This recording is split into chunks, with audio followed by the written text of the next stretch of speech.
Hey YouTube, BalisongAddict here, and the move you just saw was the blender, thought up by KnifeZoid.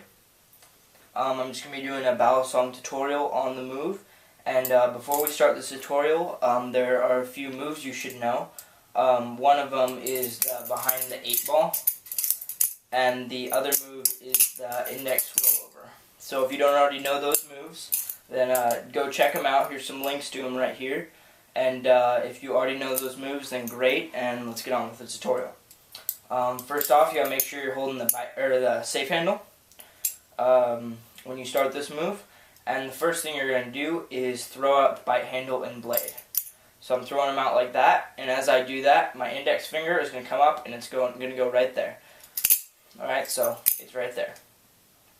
The next thing is we're gonna throw the spine onto my index finger. And as that happens, I'm letting go with everything except for my index finger and my middle finger holding onto it. Middle finger on this side of the safe handle, index finger inside the safe handle, and spine right there. Alright, so start over. There. And then right here, we're going to put my thumb, and my thumb's going to go behind the safe handle on the same side that my middle finger is on. This is because I'm going to do a rollover of my thumb that side. So when my thumb's there, then I'm going to start to rotate the knife and pushing with my thumb, pushing like that, and also using my wrist to create momentum. I'm going to do a rollover. So do a rollover. Sorry, that was a bad rollover. Do a rollover, and you're going to be catching the bite handle. And here, so it's you're going to be doing a wrist pass right here, but it's a little bit different than a normal wrist pass, so when you do the wrist pass, instead of just coming up and catching it like that, it's going to come around and come up. I'm going to have my index finger, and it's going to roll over my index finger. Alright, so I catch it, it's going to go like that. I'm going to roll over my index finger, and we'll start back over from there. But it's a little bit different. You're going to be rolling over your index finger.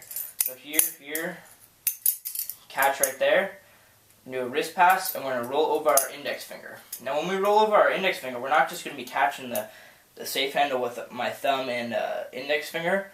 My thumb is going to go right here, in between the spine of the blade and the safe handle. This is because I'm going to do a chaplain.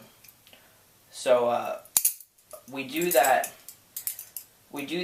index, sorry about that, I keep dropping the knife. We do that index rollover right into a chaplain like that. You saw that.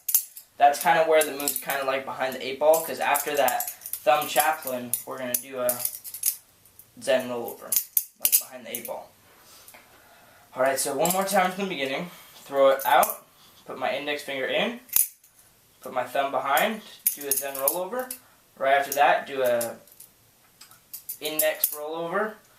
I'm going to catch it with my thumb in between there, do a thumb chaplain, catch it like this, kind of like behind the 8-ball, and doing a Zen rollover. Alright, it's not too hard of a move. I mean, the main concept that you're trying to grasp here is once you do the Zen rollover, you got to be able to go right into an index rollover to a thumb chaplain. That's what you're trying to grasp. This beginning part, that doesn't really matter that much. But you wanna get the index to thumb chaplain part, okay? Because you should already know how to do everything else. The only part that you should have trouble with is when you do the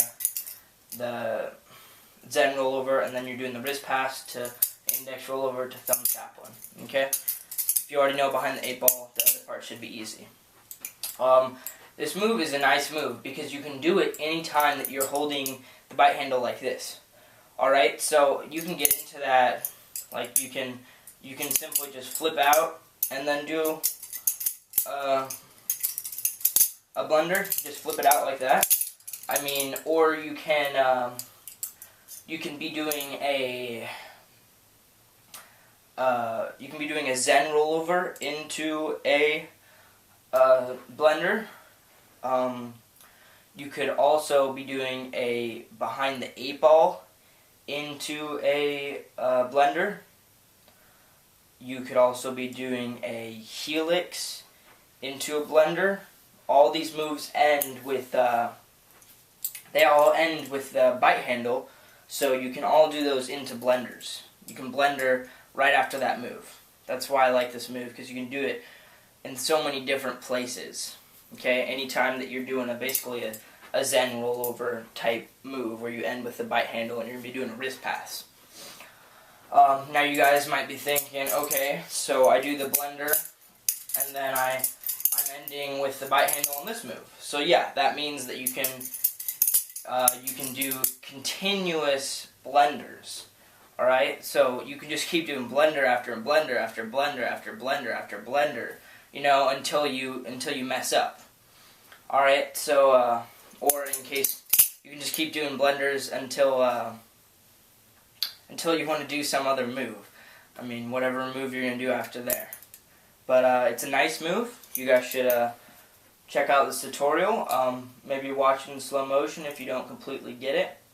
And there you guys go. Have fun learning it.